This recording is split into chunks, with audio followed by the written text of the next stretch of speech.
Halo guys, Assalamualaikum warahmatullahi wabarakatuh. Selamat datang di Takut Official. Kali ini gua pengen cerita tentang pengalaman bokap dan nyokap gua waktu mereka di zaman muda, di mana mereka cerita tentang pengalaman-pengalaman horor mereka. Langsung gua mulai aja dari bokap dulu nih. Ini bokap sebenarnya nggak muda-muda amat pas lagi ngalamin ini, tapi ya tergolong muda lah karena waktu itu gue udah ada gitu. Bukan pas lagi beliau lajang, tapi pas sudah menikah dan gue udah ada. Bokap waktu itu ceritanya nggak detail tahun berapa, tapi yang pasti waktu itu kita lagi LDR. Gua, nyokap, adek gue udah ada belum ya? Beliau nggak detail juga nyeritain hal itu soalnya ya pokoknya gua sama nyokap ada di Bandung, bokap ada di Bogor gitu.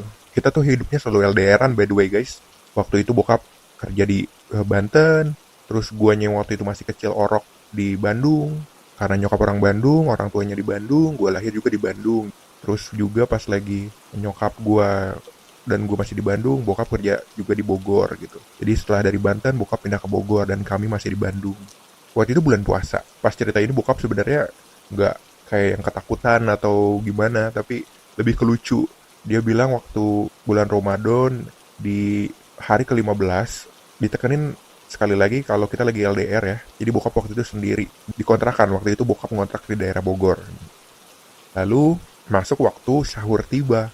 Kalau orang pada umumnya dibangunin sama anak-anak remaja yang mukul-mukul tong, mukul-mukul kendang atau apapun itu dan bikin berisik, bokap gua dibangunin sama kuntilanak.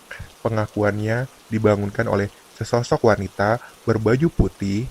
Jadi bokap tuh setengah sadar, ngerasa ada sesuatu yang merhatiin dia, terus dibuka mata, ngelihat sosok tersebut dengan bajunya yang panjang putih, terjuntai ke bawah, rambutnya hitam lebat, yang juga menjuntai ke bawah. Gua nggak tahu itu beneran kuntilanak apa emang halusinasi atau mungkin juga bagian dari mimpi bokap. Tapi bokap meyakini itu adalah penglihatan dia, bukan mimpi gitu ya. Sesosok itu berdiri di depan bokap gitu, mematung gitu. Ya namanya lagi LDRan yang dimana dia sendiri dalam rumah, siapa lagi coba kalau bukannya makhluk halus? Masa ya bantal guling tiba-tiba diri? Nah, bantal guling diri aja bisa aneh kan? Apalagi kalau bukan setan gitu. Bokap mikirnya waktu itu gitu. Setelah bokap ngelihat sosok itu, dimastiin kalau itu bukan bagian dari keluarga, bukan juga temen yang lagi jahil, bokap langsung auto lompat gitu. Aja apa itu gitu. Kalau bahasa anak sekarang, anjing, naon eta gitu. Dan sosok itu tiba-tiba terbang gitu aja. Terbang menembus, tebak menembus apa? Bukan nembus tembok, tapi nembus kaca nako guys. Iya, setelah bokap bangun sadar, kalau namanya kaget biasanya sadarnya cepet kan walaupun agak pusing gitu. Ya udah, entah itu si kuntilanaknya itu kaget juga atau merasa udah dibangunin alhamdulillah, sok mangga segera sahur gitu, kemungkinan gitu. Tugas saya udah selesai, nyur terbang tuh dia menembus kaca nako, udah hilang. Bokap yang masih kaget itu kan bengang-bengong ya, itu beneran apa? Karena ya bokap mengaku bukan hanya itu pernah ketemu makhluk halus. Zaman muda beliau juga pernah ketemu makhluk halus, tepatnya kuntilanak juga, di atas genteng. Dan bukannya ketakutan masuk ke dalam rumah, beliau waktu itu malah ngejar tuh kuntilanak gitu sampai ke belakang rumah. Sekalian juga ya bokap gue. Ya udah bokap gak ngambil pusing, ya anggap kalau emang kuntilanak kuntilanak lah, udah gitu. Ya udah bokap sahur biasa aja gitu. Dan kalau gue yang ngalamin hal seperti itu ya gue kaget, kencing mungkin. Atau setelah gue bangun bukannya diem tatap-tatapan sama kuntilanak, kalau gue sih langsung auto keluar ya, cabut gitu ke mana gitu. Waktu itu kan kontrakan kami dekat ini masjid, ya udah di situ aja di masjid ngedokam dulu gitu sampai tenang dulu. Ya bokap santai aja, masak kemudian makan sendirian di kontrakan, udah kayak nggak ada masalah. Karena ya kalau mungkin kalau misalnya emang dijadiin masalah ya beliau ini juga kali ya, susah juga ya orang ngapa-ngapain di situ, masak di situ, makan di situ, tidur di situ. Kalau ketakutan mau di mana lagi gitu. Ya di masjid bisa, tapi kan kadang suka ada larangan dilarang tidur karena kemungkinan takutnya ngeces gitu. Ya udah pas bokap akhirnya ketemuan sama Kabi di Bandung, setelah LDR beberapa lama bokap cerita soal itu waktu itu gue masih kecil. Bokap akhirnya cerita lagi setelah gue SMA apa gitu.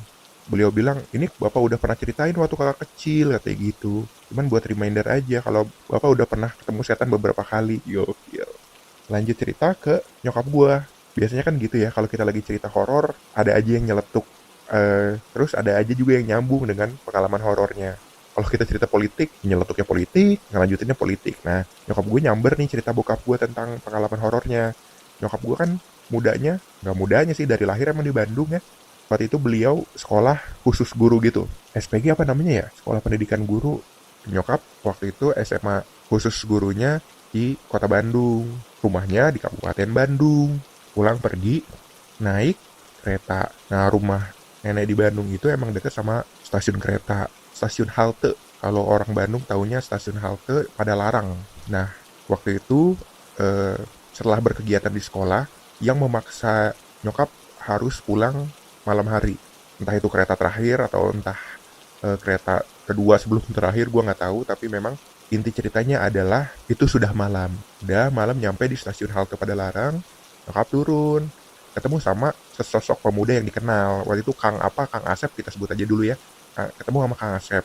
Nah, Kang Asep itu kalau nggak salah teman kakaknya mama gitu. Ditanya, Neng baru pulang? Iya, Kang gitu. Kenapa malam banget pulangnya? Iya, karena ada kegiatan di sekolah atau ya ngakunya kegiatan di sekolah ya. Gua nggak tahu apakah nyokap pacaran atau apa, nggak tahu gua. Ya udah Neng, Kang Asep temenin gitu. Ya zaman-zaman nyokap dulu, nyokap ceritanya itu sekitaran rumah masih hutan. Serem lah gitu, pohon besar di mana-mana. Kasihan mungkin Kang Asep ngelihat nyokap perempuan masih muda sendirian, takut dibegal atau takut ketemu setan lah. Pokoknya intinya niatnya baik lah gitu. Udah ditemenin sama Kang Asep, jalan panjang. Di tengah perjalanan panjang itu ya mereka ngobrol-ngobrol, cerita-cerita. Nyokap juga karena memang ditemenin jadi merasa nggak terlalu takut gitu. Terus ditemenin sama orang yang dikenal jadi nggak terlalu gugup, nggak takut diapa-apain. Udah jalan-jalan sampai udah dekat rumah, Kang Asep pamit. Belum sampai rumah banget ya, sekitar 500 meter dah menuju rumah. Kang Asep pamit. Kang Asep bilang, Neng, sampai sini aja ya.